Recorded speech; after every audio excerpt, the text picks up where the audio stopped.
Hotep à tous. Bien-aimés frères et sœurs, nous allons vous parler des signes de la fin d'un homme, de la fin d'un règne.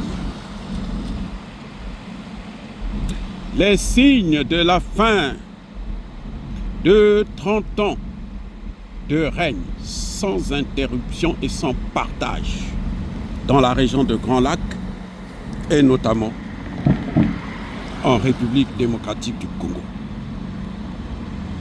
Les amis, Paul Kagame était le maître absolu de la République démocratique du Congo depuis que Laurent Kabila est venu dans ses bagages à Kinshasa. Paul Kagame bénéficiait même du soutien des Congolais. Je vous ai déjà dit, les faiblesses de l'armée congolaise découlent du fait que Paul Kagame avait infiltré cette armée, avait neutralisé tout ce qui était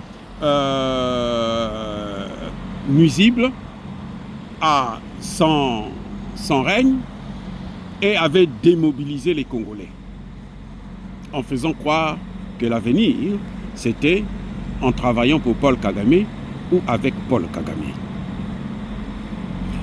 Il est arrivé que Laurent Désiré Kabila, que lui, Paul Kagame, a amené au pouvoir à Kinshasa, puisse vouloir maintenant se débarrasser de lui, prendre son autonomie. Paul Kagame l'a éliminé, on l'a envoyé au repos éternel.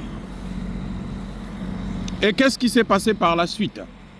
Paul Kagame a réuni, a installé un faux fils, quelqu'un à qui on a donné juste le nom de Kabila. On a fait croire à tout le monde que c'est le fils, alors qu'il n'a jamais été le fils. C'est un Rwandais que Paul Kagame a placé au pouvoir et que Paul Kagame a géré donc pendant 18 ans, ou plutôt a co-géré, parce que le président c'était Kabila, mais Paul Kagame était celui qui décidait de tout. Vous voulez nommer des généraux, accorder des promotions à certains militaires, vous voulez nommer des ministres, Paul Kagame avait son avis.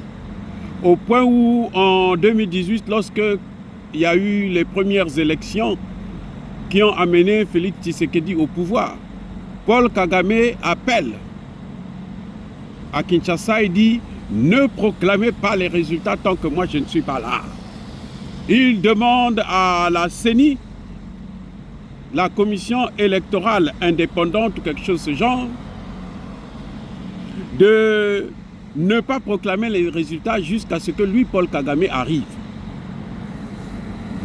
Il a fallu que la Cour constitutionnelle se passe de cette injonction, de cette demande de Paul Kagame pour que les résultats puissent être annoncés avant que Paul Kagame n'arrive pour décider ou d'abord pour traiter un accord avec Tshisekedi afin de continuer le règne sur la RDC. Là, c'était déjà un signe que la fin est proche. Nous sommes à la fin d'un règne. Parce que Félix Tshisekedi a été élu par le peuple congolais et Paul Kagame a tenté d'empêcher qu'il soit élu. Il aurait voulu quelqu'un d'autre, Martin Fayoulou, et il a mobilisé les Occidentaux, ses alliés, qui ont donné 25 millions d'euros à l'église du Congo, notamment à Mbongo et sa clique, pour qu'ils puissent crier à la fraude. C'est ce qui a été fait. Malheureusement, ils n'ont pas pu empêcher l'installation de Tshisekedi au pouvoir. Tshisekedi a commencé d'abord par coopérer avec Kagame pour ne pas brusquer les changements. Et Kagame a pensé que Tshisekedi était faible. C'est là que Tshisekedi est allé à la vitesse V et a rompu ses relations. Là, la guerre a commencé. Encore une fois de plus. Paul Kagame a décidé de frapper et de marcher sur Kinshasa avec à sa tête un pantin qu'on appelle Corneille Nangaa.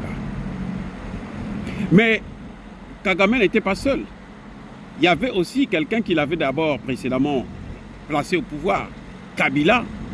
Il y avait Katumbi, qui étaient les grands financiers de cette guerre. Mais là, ça commence à se terminer.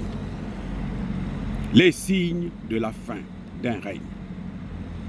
30 ans de règne. Maintenant, c'est la fin. Alors, pourquoi je dis c'est la fin? Parce que le grand signe, c'est que Paul Kagame, pour régner à Kigali et dans la région des Grands Lacs, et notamment en RDC, ce grand pays de plus de 2 300 000 km², il utilisait une plateforme, une astuce, un film, une manipulation, le génocide Tutsi. Il parlait toujours du génocide Tutsi comme si c'était l'événement du monde entier, où tout le monde entier devait pleurer alors que les Rwandais se sont entretués entre eux. Et il n'y avait pas que le génocide des Tutsis, il y avait le génocide des Hutus aussi. C'est ce que l'ancien secrétaire d'État américain appelait le génocide rwandais. Monsieur Anthony Blinken a dit, il n'y a même pas 2 ans, qu'il s'agissait du génocide rwandais. Paul Kagame utilisait ça pour avoir des subventions, pour être apprécié et pour faire croire. On avait tendance à penser que, en fait, ce sont les Congolais qui sont venus massacrer les Rwandais. Alors que c'est faux, ce sont les Rwandais qui ont massacré les Rwandais. Ils se sont entre-massacrés. C'est-à-dire qu'ils se sont massacrés entre eux. Mais Paul Kagame faisait croire, donnait l'impression qu'en fait, c'est un problème qui concerne le Congo. Et c'est Tshisekedi qui est venu casser ça. Tshisekedi a fait tellement de propagande là-dessus pour expliquer cette situation qu'il n'était pas responsable de ce qui se passait. Et voilà maintenant que, effectivement, les amis, ce qui arrive, c'est que le monde a compris qu'en fait, c'est Paul Kagame qui est le trouble-fait. C'est Paul Kagame qui déstabilise toute la région. C'est Paul Kagame qui envoie son armée pour aller massacrer des Congolais et piller les matières premières. Et du coup, personne ne veut le côtoyer. Près de 99% des leaders politiques mondiaux qui venaient participer à sa réunion, à la commémoration du 6 ou 7 avril, du génocide qu'ils appelaient Tutsi alors que c'est le génocide rwandais, cette fois-ci ils disent nous ne venons pas. Comme disait mon frère Mubenga, Lamba Lia Mela Biso Tokoyade, c'est-à-dire prépare, mange, bois. Nous ne venons pas à ta fête. Ne soyez pas surpris que Paul Kagame puisse annuler les commémorations. Pire, il y a plus que ça. C'est que Paul Kagame n'a plus l'argent.